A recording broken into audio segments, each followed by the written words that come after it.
Welcome everybody to this dinner party conversation entitled Incurable Nostalgia, which is part of Nung-Hsin Hu's solo exhibition in the Atrium Gallery at 18th Street Art Center in Santa Monica, California. My name is Frida Cano. I am the assistant curator and artist residency coordinator at 18th Street. So I'm going to tell you a little bit about the show.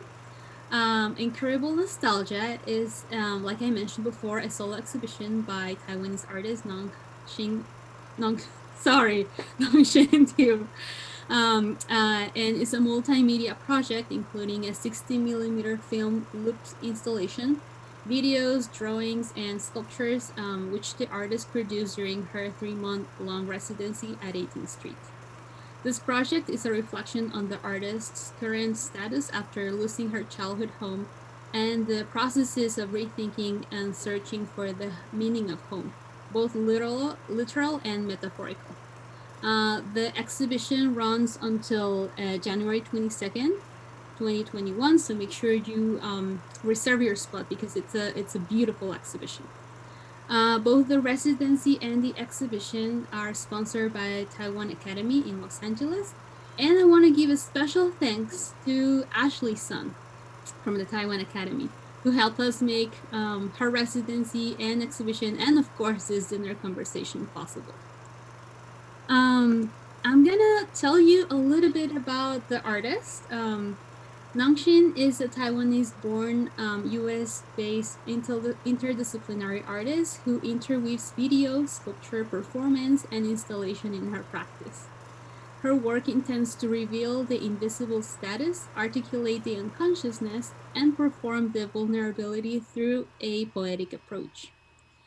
So I am right now with curator Hitomi Iwasaki, artist and educator Jessica Kairé, and of course Nung-Hsin.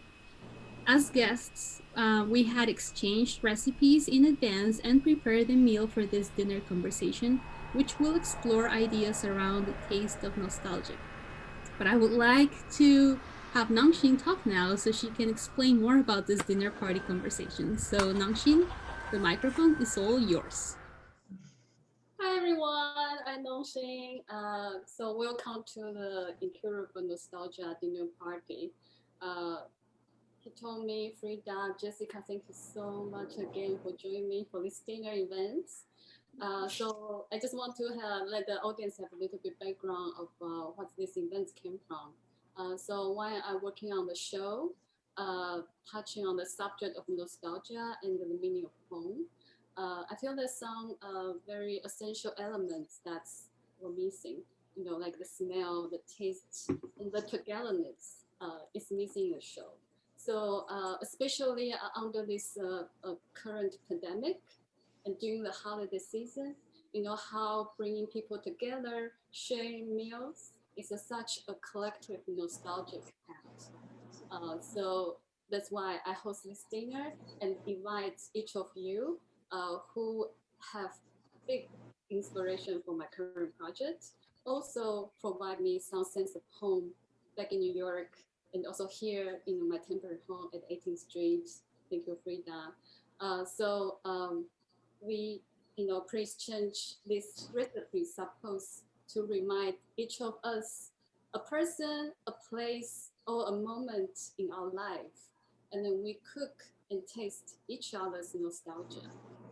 So while I'm making this halal bread, um, so I couldn't stop thinking and image my recipe owner, which is Jessica, like what's the occasion and who she eats this bread with. So just by making this bread, I feel like I enter her memory a little bit more. So I'm very curious about each of you's, feeling or thoughts or process or experience of preparing the meal and would like to hear more. So maybe you can introduce a little bit about yourself to the table and then sharing a little bit your experience of preparing the meal. You told me, do you want to start? Yes. Oh, I wasn't even muting myself. Hello, everyone, and I'm so glad to be invited in this very special dinner table. Didn't even think of something like this before until the invitation. Um, Hi, my name is Hitomi Iwasaki, and I used to work with, no, I mean, Nung-Hsin used to work with us, with me at the Queen's Museum in New York. Full disclosure. Um, and I'm still there. But yes, I'm so glad to be invited, happy to be invited. And it was such a challenge that this recipe is from you, Frida. Yes, this is from you. And I am a big cooking person. I thought I was. And but this was such a challenge. I know it's very simple. Frida, don't get me wrong. This was very simple, and it doesn't require much of a heating or cooking in per se, right? Other than the fact of beets being cooked. And I made such a tiny, tiny dice, and this may not be the one you imagined, but I had to make a lot of interpretation from your very simple recipe. So this is the best, my best of, best attempt. And I never even thought of anything like this before. And it was interesting for me to go through, how does this work? How does should this taste? And I think you really challenged me by not giving me how big is the dice of the zikama should be, and then how big the slice of this and all that there's no detail. So Nushin said, hey, tell me, it's a freestyle. And being freestyle, and I haven't tasted it yet, and I'm so looking forward to do so. um is that good enough for now? Okay, so And then also, I would like to add that that's also part of the recipe because it's from my grandma, and yeah. she would just give you very abstract instructions, unless it was like specifically detailed. But in general, it was like, yeah, this, cut this, chop this, and how many, how much, I don't know. So my sister actually gave me the recipe. Yeah. It should be in the audience as well. And then I had to translate that into English because it was originally in Spanish. And yeah, it was like perhaps some sort of lost in translation, but I think every person, gives a little bit extra to the recipe every time you make it. Totally agree. Jessica, do you wanna introduce yourself and then? Sure. Hi. So I'm also excited to be here. Thank you, Nung, for inviting me, for including me in this special gathering.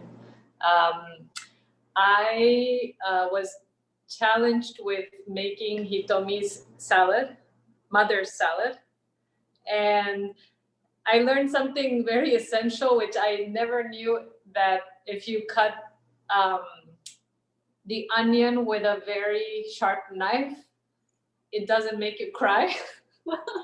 And I actually tried with 2 different knives to see if that was true, and it was true. I actually started crying once I used the one that's not very well um, sharpened. So that was a good lesson learned.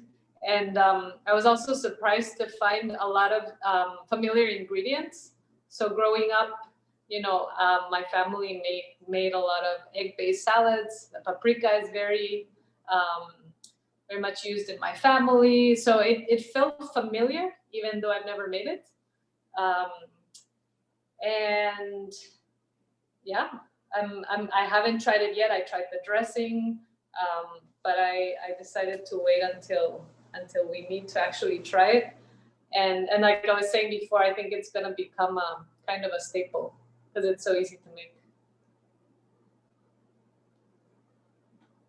Well, Frida, do you wanna share your experience of making my mom's fried rice? Absolutely. Yeah, so I was very excited because obviously I'm from Mexico City originally. I'm an artist and an art curator. And ever since I started my first job at a museum at Centro de la Imagen in Mexico City, my supervisor gave me the recipe of this specific rice because I saw her eating that during lunchtime. And I was like, amazed that she was like, eating it so nicely, and I was like, wow, I want to make that. And then she gave me the recipe, and it just didn't work. It didn't taste like what I'm hoping I will try. I haven't tried it yet. Um, and then it was just like basically mush, like kind of rice with vegetables. It didn't really make into a cohesive um, fried rice. Even though I tried several times. And then I spoke with you yesterday, Nung-Hsin, and you gave me the tip of how exactly it should be made. And it's just apparently, at least on visual, it's totally simple and yummy. And I'm just waiting to eat it because it was easy, it was fun, and I could totally understand why moms developed this recipe because it's a charm. Yeah, so the reason I share fried rice is because my mom actually is a very good meat cook. She cook a lot of meat as a Taiwanese, and we eat everything. So I was a little bit challenged to find a vegetarian kind of dish, to share with you. But I found like fried rice is one of the dish whenever, we are hungry at home and then there's no other food, we always have some rice left over in the refrigerator, and eggs is like essential elements. And then she will just create from whatever left over or whatever is still in the refrigerator, and then create a fried rice dish. And that's such like quick and then essential like taste of home that I remember, from that particular kitchen. And also the sound that just like creates a fried rice is also very, very essential. And also, I have to add that talking about home, my husband and I have been gardening a lot and growing our own food. So I just went downstairs and cut the scallions and what else did I put here? Some celery and chard from our garden. So I'm sure it's going to be a combination of your nostalgia and my own home and what I'm growing here, which is fantastic. And we'll see. So tell us, Nung-Hsin, about what you have in front of you. I'm Oh, curious. yes, yeah. So, this is amazing challah bread. Like 14 years ago, when I first arrived in New York, I saw the challah bread in Penn Station and bought one. Because it's like so beautiful, and I didn't know anything this had a relationship with Jewish, so I just ate, and then just like very different texture, and shape and everything than what I remember. So like imagine as a bread. So it actually has been into my project before when I talk about belief and religion. Once I found out it's a Jewish religion bread. While I'm making this, as he told me, I know I love baking bread. Do you remember? And then so I think this is just a process for me to learn. A different culture has a different process and elements, and then the essential thing of making challah bread is that you have to braid it. There's a 3 braid, 4 into 10. It can all make a different shape, and then once you bake, it will become flour or kind of different color or anything shape. So this is the second time I tried, and then I make a 4 bread, and which I'm pretty happy about the results. But while I'm making, and I have like millions of questions to Jessica, like I can only answer some. yeah, like really. So when did you eat this bread? Like she told me like particular Friday evening, and then what you really eat with. So she recommend me like hummus, and then just like I had because bread is never a main dish for my culture. So and then usually it's a side dish, but if as a religious bread, I just curious if there's a particular process and then particular time that you will have this bread, and then what kind of moment that's was. So that was kind of a lot of my question, and maybe you can tell me a little bit more while I'm eating it. Sure. Well, should I? Well, there's let's see, a few technical things I can speak to about challah is that it's an egg-based bread, right? So although my family wasn't, at least, back then when we were all meeting on Friday nights, because I don't live in Guatemala anymore, we never selected either eating meats or dairy product dinner. We were never, I guess, that level of religiousness, but because it's egg-based, and that allows people who don't mix both, which is quite common amongst Jewish, to be able to eat this bread in any meal, and especially Friday nights. So growing up, just like most other Jewish families, we always had challah bread to begin the meal with at my grandparents' house. And so we used to break it with our hands. Then I saw their families actually cutting it with a knife very perfectly. So there's like very different ways of breaking the bread. But I remember my cousins always sticking their hands into the big loaf or the braid to take out all the soft part out. So oftentimes we would end up at the end of the night with just like the crusty shell, like the shell of the bread remaining on the table, which it was pretty funny. They were told not to, but everybody was doing it. And yeah, I didn't grow up making it. My mom kept offering to teach me how to cook, and I kept refusing to. So it's not until this year that I started making it, because my son is now obsessed with raisin bread, budopan, the Japanese bread. So this is my way of offering him some raisin bread, is through this version of it. After visiting Japan, he's just asking budopan all the time, and I can't make that. So I'm still, still kind of learning how to make it. But it's really simple, and the nice thing is that when you're making it, if you actually do it on a Friday evening, you know that many other people around the world are doing it. So it's like a collective action going on. So that's a really, really nice side to it. Good to hear. You told me. Yes. So Jessica actually lived in Japan for 3 months with her husband and the son. In which city? Kochi. Kochi City. Yeah, we were there during the quarantine. We got stuck there. Oh, I didn't know that. Really? Which was, it was fortunate. So Kochi, did you have a lot of udon? When we arrived, we still did, but then once the pandemic started to become more real, we stopped going out. So we cooked everything at home. We didn't go to restaurants, just a few times, and it was incredible. Those udon restaurants are amazing. How long were you there? Yeah. How long? How long I was there? Yeah. 3 months. Wow. They don't allow me to stay longer. So, I mean, it was 3 months unless you have a real extreme reason to stay. So it was incredible experience, and lucky because it's kind of the countryside, right? So the pandemic spread much less and slower there. Right now there's very few cases, whereas the bigger cities were not doing so well.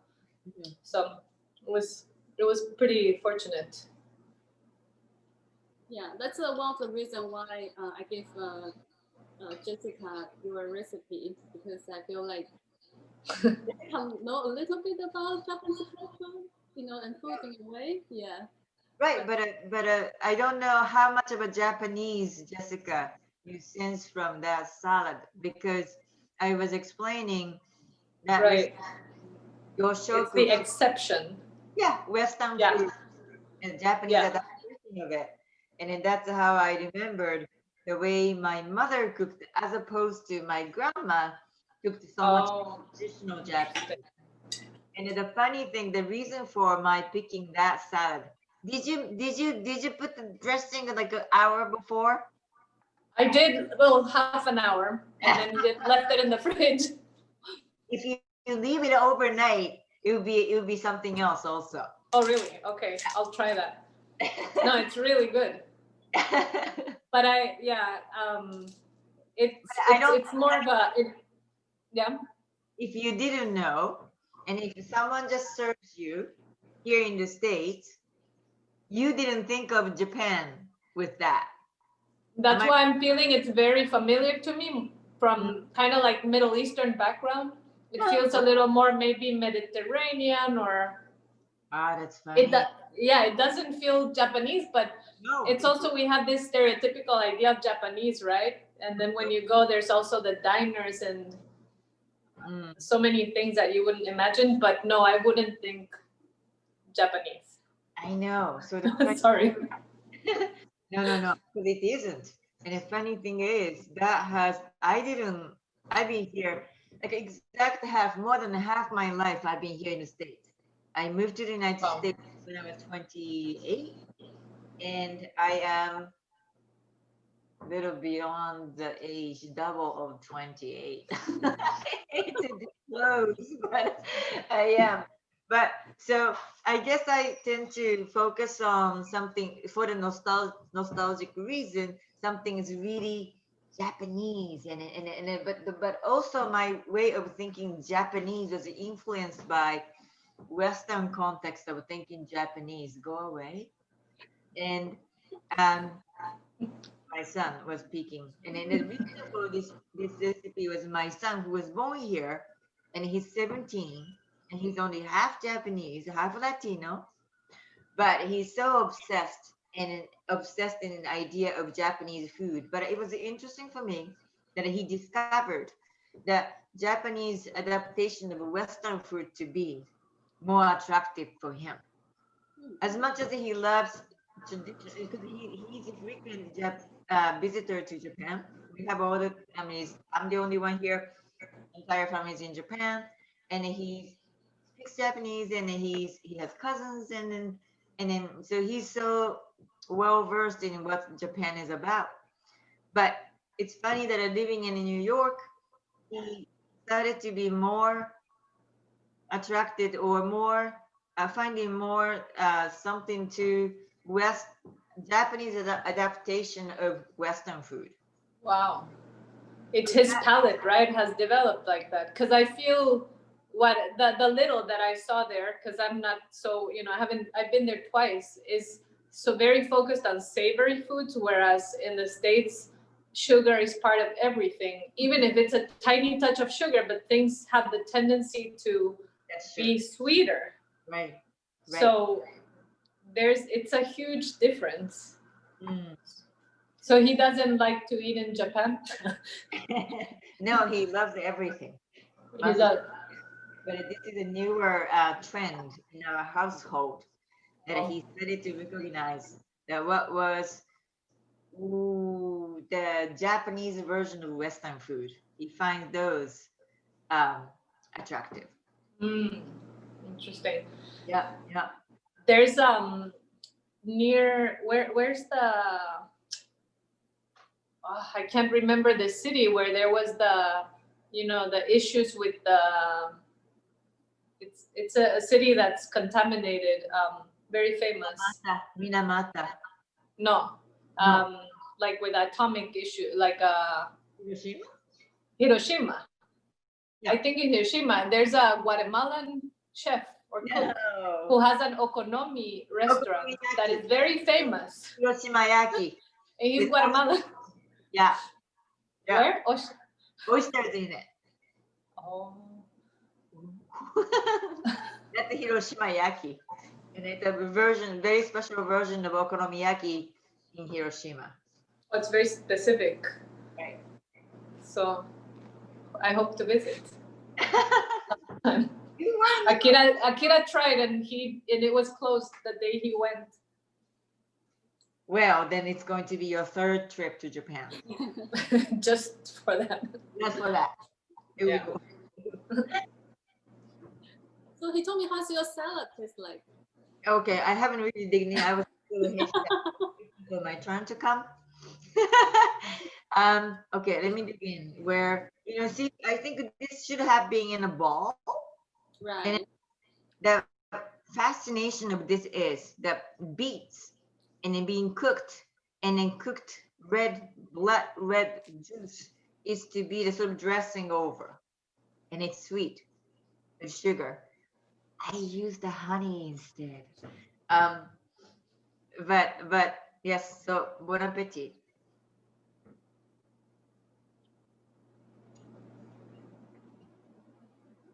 So And Frida, have you ate this salad with your grandma before? So like, have you ate this salad from your? Yeah, absolutely. Actually, and yeah, Hitomi is kind of right because it kind of have to be served in a bowl, and then you can eat it with a spoon because it's kind of soupy. And yeah, everything become red. yeah, Everything red. exactly. And the reason why I chose this specific salad is because it does reminds me of my childhood, my family, my grandma specifically.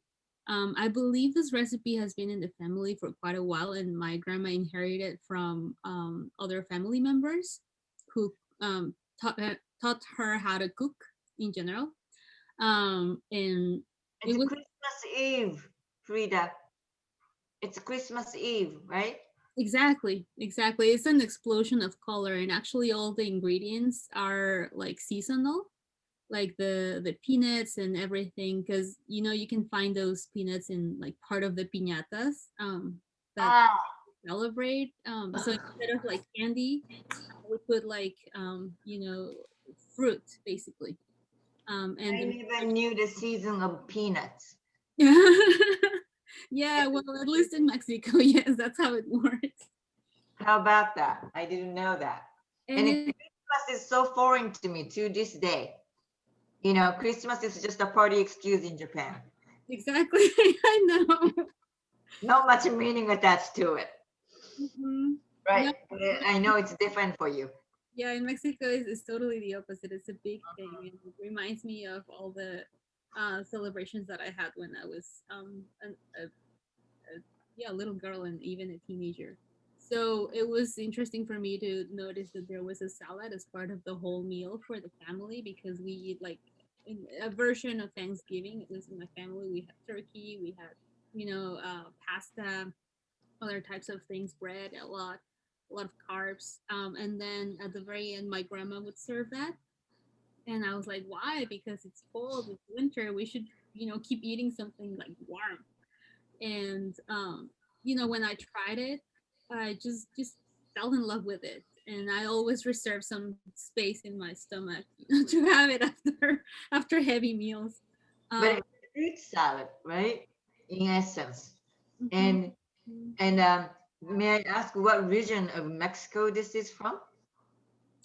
Well, I'm originally from Mexico City, so I'm guessing Mexico City. I don't know if it's like specifically attached to a specific region, of Hmm. but yeah. So And I'm glad that you enjoying it. right? Is this something you can find in restaurant?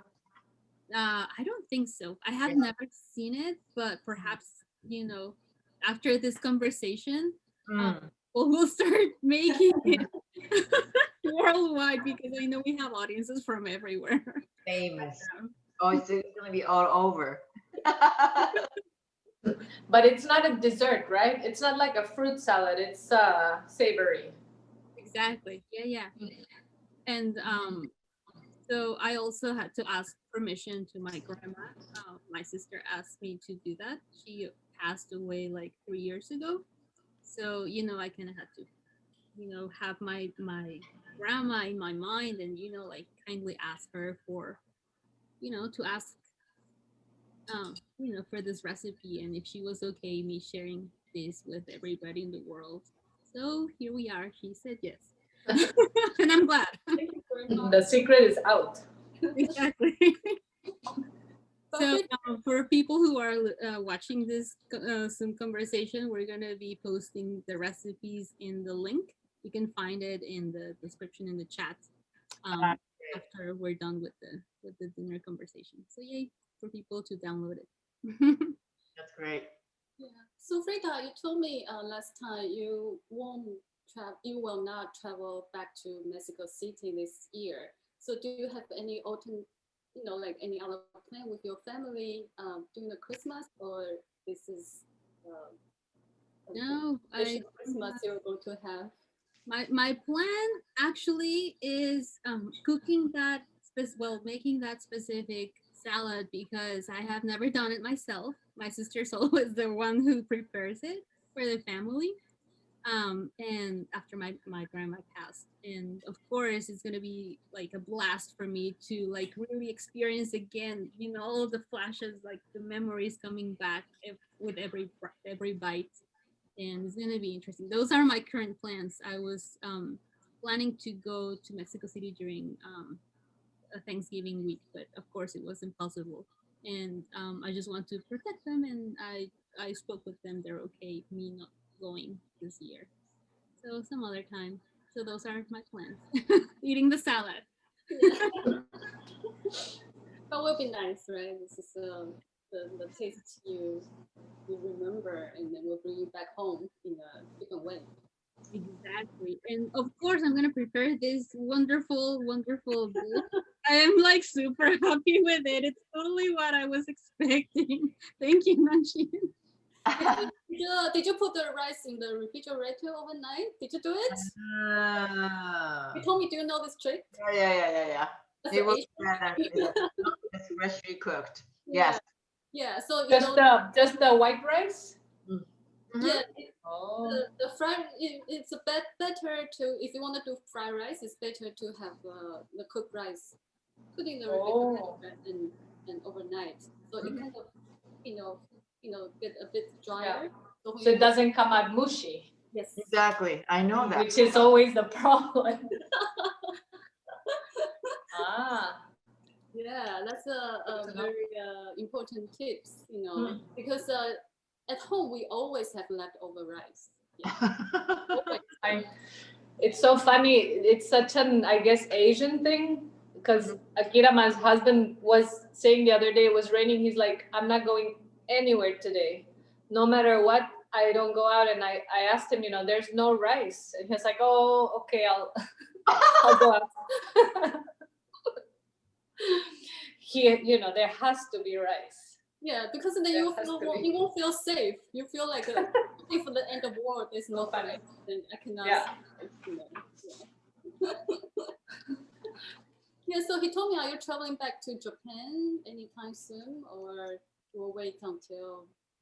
I guess I could have if I really wanted, because in Japan it's already almost what happened, unlike here in the States.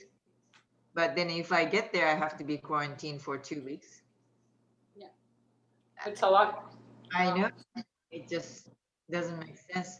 My son still wants to go, because going back home in New Year, January 1st, and then just before that, there's a lot of activities, and then festivities, and then it's very special. I can almost smell it. So that's when we want to go back if we have to pick one time of the year. But it's always difficult. The school holiday is so short, um, and it became more and more difficult, harder and harder, as my son is now, like I said, 17, senior in high school. We can't just skip school in January. But in Japan, you don't go to work or school until like week or 10 days after New Year. Well, it's crazy to go to school on the 2nd or 3rd of January. The teachers are maybe hungover and yeah, exactly. So, but this time now we're not going back. We have to wait. Yes, and then I have, when I go home, yes, I have my family, my brothers, two brothers, and then their families. But my parents have passed away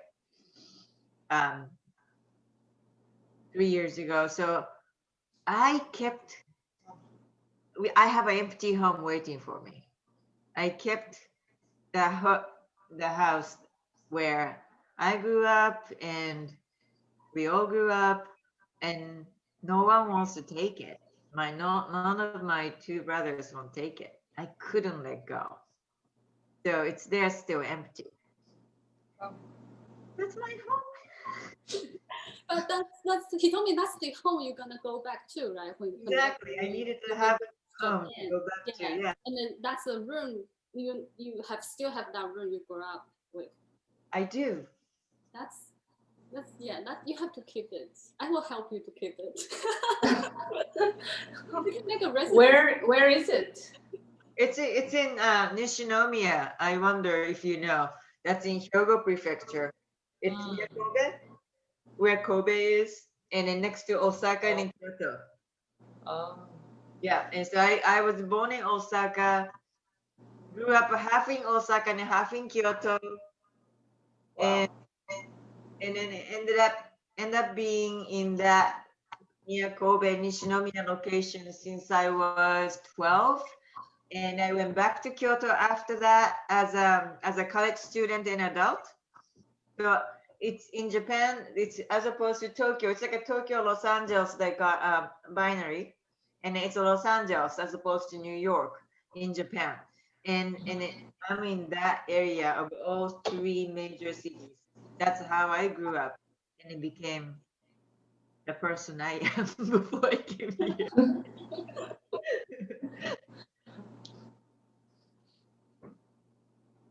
Wow. Hopefully your son gets the house someday. I think that's his plan. And I don't mind if he's going to college in Japan. That's a 50% of the plan. Because so strange here right now. Everybody's taking like a gap year or deferring his their college career. So I don't mind if he were to take a gap year and then go to Japan and then do some extra career. Yeah. Yeah, that's amazing. No, he told me you reminded me of my house, well, my home in Mexico City, because I asked my mother, who's still living in that house, as it is, the way I left my bedroom specifically. Now we sold a bed, but that's fine. But yeah, every time I go back, it's just like going back in time, and it just feels so like every single cell of my body reacts to the fact that I am able to go back and be the person that I used to be. And it's like a clash of times inside of me that it's quite hard to describe. And I like it to be that way because it's literally like going back in time, traveling time. Right. Yeah. Yeah. Can you imagine losing that? Yeah. So that's all my projects talking about, because I lost my childhood home 2 years ago. I couldn't take it, so I will highly recommend, no matter how any way you can keep it, you should keep it, because otherwise you'll lose what Frida says, that girl or whoever you were, the moment like you were in the house, and it will be gone, and you are looking for it, and where is it, and who I am, in that process. And actually my childhood home, my past childhood home right now is a real estate agent training center. So it's a place help people to find their home. It's a real estate agent get trained. And then so I actually plan to go back home, and I actually also thinking to find a job there. When? The end of this year. I'm gonna stay there for a month or two. I can, try to see if I can get a job there, and then to work from home, my childhood home. For a month or two? No, well, you can just like I think with real estate agent is a very temporary work. You get trained and then you go to work, you get license. Like in Taiwan, so that's a training center there right now. So I'm thinking to just to visit that structure, to check it out, to see what it turned into. So you don't know if someone else is living there now? No one lives there. No one. Yeah. It's empty? Well, it's a real estate agent training center. Oh, the house. Yes, if you can open. Oh, oh wow. Yes. So I don't know how it looks like now. Oh, Yeah, they didn't tone down the structure. They just design the interior. Yeah, so I'm very curious, and I really Maybe it's better not to not to visit. no, I don't know. I feel like also through this process, through this project, I feel like I'm ready to say goodbye. Mm. So to look for a new home in a way. So I feel like uh, that's kind of a meaningful for me to return. No matter this home what it turned into, it is what it's now. It seems like this pandemic is already brought away so many our familiar normality, Yeah. and then we try Yeah. to adapt to the new normal, new world, right? So I feel like I should have that courage to go back and to say goodbye or to find a new place that I will Yeah. come again. There's more will to let go of things now. I think we're like willing to let go of expectations, plans, things. Hopefully, it's not such a temporary state. Well, And it's brought like some positive change. Although many people are facing real challenges, right. but it's always the doubt of how long that's going to last. People actually appreciating time and relationships and that the non-material Mm-hmm. things. no, totally. I feel like this pandemic I shop much, much, much less because you don't even want to walk into a store or something. I feel like you rethink what's really essential for your life, and then little things is enough. Yeah. I feel like we were having too much, you know, and then probably it's not necessary. It might really change people's thinking way of, rethink the way of living again.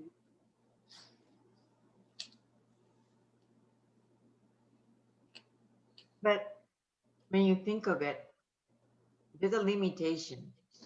I should be so lucky that I was able to keep the house after parents left, and I have the support of my siblings, but financially I was able to keep the house. But that may be a huge luxury for someone else. And I may have not had choice of keeping it. Well, I think that I might go back, or my son's going to be living as early as next year. So it was a matter of a couple of years. And I think somewhere in their mind, my younger brothers, they also didn't want to let go of the house. As much as they didn't want to live there, I would have if I was there.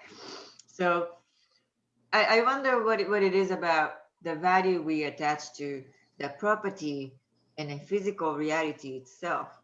That may not be. I mean, what if after I die? You know, I mean, I question myself that how much of a value, sentimental value, I'm attaching it to it, and if it just no one to deny it. It's not something to be denied, or it's not something to be discredited. But at the same time, I don't know. There is a material thing that you attach to your emotional and sentimental value, and I don't know where the right balance is. Mm. Yeah, yeah. So what I feel is like, I grew up with a big family. So the house I grew up with has 12 people originally. We grew together, and then I'm the only person who left home to abroad. Mm, Everybody is left home because of job, because study, because pass away.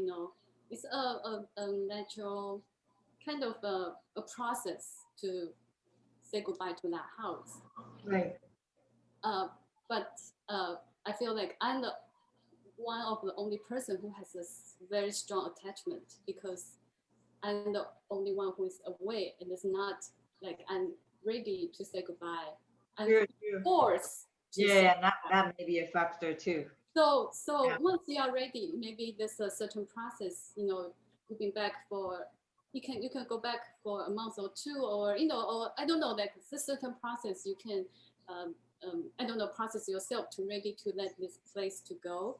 Uh, um, I think that's each different individuals has different ways to say goodbye. Right. I feel like because we are abroad, because we left that home, Right. and whenever we think about home, that's the image, that's the place. True. For people who stay there, I feel like they have enough of the house, or they have a reason, right? Oh, this is leaking. My home has a termite nest for 25 years. My mom dealt with this I know. forever. So that's a reason for people say this is ready for me to say, okay, this is not my home anymore. And I move on. But I wasn't ready when my family left the house. That was kind of more the difficult. For you, it's kind of like a place to return to every time you go back. Yeah. What about you, Jessica? Well, about my home in Guatemala, I'm not so attached. At some point when I was a kid, we lived in kind of condominium. There's 12 or 14, 15 houses around that were built. And in several of those houses was my family. Like my cousins lived in one, my grandmother lived in another one. That's like a particular period in my childhood.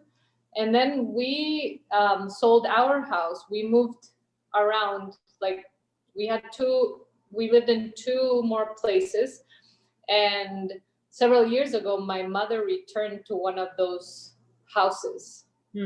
So it feels like home. It feels so familiar. That's where my grandma was, where I would visit her. But I don't have much attachment, but I think I haven't gone through what Nung-Hsin went through, right? So if we were to lose it, maybe the value would change for me, because I just take it for granted. I have a place to be. Poor my mother has like all my artwork and things in the storage in the rooms, and I promise every time I go I'm gonna empty them, and I never do. So it's like home/storage space in the closets. So it's like you get used to that privilege, but if we were to lose it, that would be a different story, I think. So then when someone asks you a question, Jessica, what is your idea? What is your image? What first comes to your mind when you hear the idea of home for you? It's changed. It's very hard for me to answer that. Yeah. I think for a long time while I was in New York, Guatemala was home to me, because the years recently, like right before I left, were my strongest foundation to be connected to the country, because I started becoming friends with other artists. And I found a different social circle which taught me more about the country's history, which made me feel closer to the country. Growing up, there was a kind of separation between like actually understanding where I was living, because a lot of the history was hidden from me in school. Also, my parents didn't talk about it much politically, because there were some rough years in the 80s. So, they just wanted us to have a normal childhood. So a lot of that, many people, I think, prefer not to learn. But when I learned it through these other artists and people, it was a positive thing. So Guatemala, just the country, became home. And now, I have a son here, so that's changing. There's a little bit of detachment, because we've had to spend so much time in New York.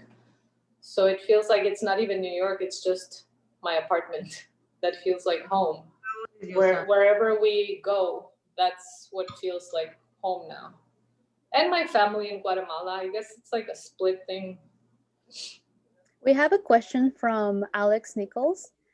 She says, it makes me think of incurable nostalgia, where that occurs because we want something to hold our memory, that we may have already left. What is the feeling for each of you, the element of incurable? That's an interesting question.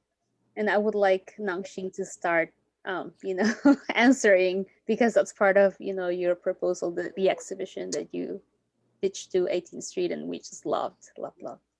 Incurable. What's that for you? So I feel like the word incurable, uh, well, actually it's from the future of nostalgia. And then it says like how this modern nostalgia actually trying to return to the world that is no longer exists. So feels very similar like I try to return to the home that never is no longer exists. So I feel that incurable is because the tension or the reason causes the nostalgia is no longer there, or no longer tangible, or no longer be able to reach. That's why the incurable means for me. Jessica, what about you? Well, the only thing I can think of is pretty recent, which is that trip we made to Japan, and I came back and I was shocked about New York. I wasn't sure if it was my imagination or the fact that I had been in such a different place, and just the drastic contrast between both cities. Um, and I think it was like a kind of culture shock. But I am extremely nostalgic about being in this countryside slash city named Kochi. And I can't wait to go back. So I think it has a little bit to do with what Nung-Hsin is saying, that it's since you can't be there, you want to go back. And it's also so new. But the people living there, I think some of them are bored with their lives. Every day is the same. But there's that kind of desire of sometimes the different, like experiencing something different. So I'm going through this kind of nostalgia right now, 5 months later. So true. I had a similar experience when I came back from my trip to Japan. I woke up in the morning in the middle of the night, and I swore that I was still in Japan, and it was like this sensation of like belonging to a place, and I knew that I was not there, and it was like a shock. I don't know, perhaps it was a very strong sensation of being home, away from home, when I was in Japan. I don't know, Hitomi, what do you have People to are say very about welcoming, or at least that's what I felt. Much more welcoming than what I expected. Very open-minded, surprisingly. Are we talking about Japan all night today? I'm just answering the question. I'm done. Such a popular country. Everyone there. Feel nostalgic about it. But I do think it has something to do with it. All of us being away from home, and then think about the word nostalgia, and especially when it's incurable. I used to connect the word. I mean, okay, at least me, and then maybe everybody. No one is English. English is the first language. Am I right? Right. So I always connected it, lacking the native intuition to the language of English. I always connected the term incurable to the word romantic, but nostalgia is close enough, right? It's romance or romantic, and then nostalgic or nostalgia is close, right? So that's incurable really always means something like a really wet emotion that you attach to something. Yeah. And all of us being away from home, and all of us being speaking second language, and then being in a different countries than where you were born. So it's an interesting situation we have here. And I know that that's what Nung-Hsin set it up. But you know. But yeah, I wonder that what Jessica said made me think. What would I have done if I were still in Japan and then parents passed away, and yeah, this place I grew up in Nishinomiya, Koshian, and but I'm living somewhere else with my family, right, in Japan, and I wonder if I would Right. have insisted on keeping it. Yeah. It's not necessary maybe, or in a practical way. Yeah. Yeah, I wonder. So the nostalgia can be conditioned. Yeah. And I think also nostalgia is it's a tricky thing, right? Because the more time that passes, it evolves and it transforms and kind of morphs into different things, to the point where imagination plays a role in it, Yeah, right? yes, the distance, the physical distance you have, and as bigger the physical distance is, that your imagination grows bigger too. Yeah. Well, so in the book, it says the nostalgia, you have to have two worlds. You have to have Really, and the current. You have to have abroad that's true. and local. Yeah, in the book. Thank you. Oh, by the way, in the future of nostalgia, I found the book from Hitomi's panorama. See, I have no idea where that is. So I got to say, what a big inspiration you are in my project. No, just to say, for the people to feel nostalgia or the nostalgia occurred, Going have- back to the book.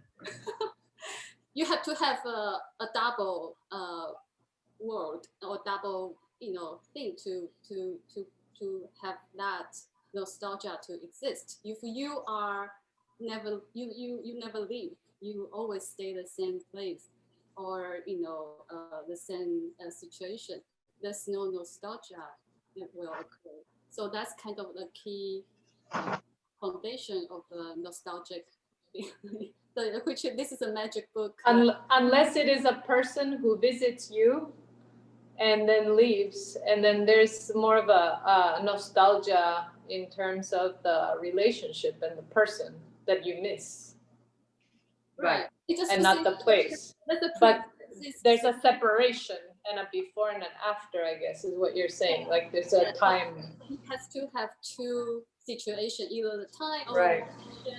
or the past, present, and such. Yeah, so that's the Nung-Hsin said it's my book, and yes, it's my book in a way, but I edited, but editing really was done by my co-editor a lot, and I didn't even know what entry she's talking about. So this is nostalgia, by the way. This is a book called this promotion, and it was all about the panorama at the Queen's Museum. And terms and a concept related to the idea of that scale model of New York City. So the nostalgia here is nostalgia said by, can't even read the name of the author, Svetiana Boym. Boym, Boym. It's a short phrase, so just for the reference, just for the sake of it, I'll just read it. Nostalgia is a longing for a home that no longer exists or has never existed. Nostalgia is a sentiment of loss and displacement, but it is also a romance. It is a romance with one's own fantasy. Nostalgic love can only survive in a long distance relationship. A cinematic image of nostalgia is a double exposure or a superimposition of two images of home and abroad, past and present, dream and everyday life. The moment we try to force it into a single image, it breaks the frame or burns the surface.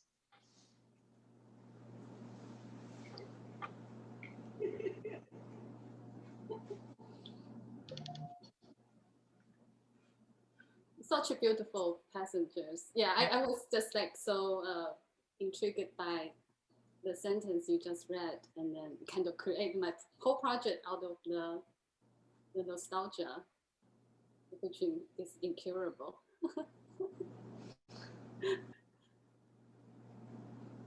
So what do we do now? Frida. Frida, Yeah, Yeah. 9 o'clock. I think we should. 9 o'clock in New York.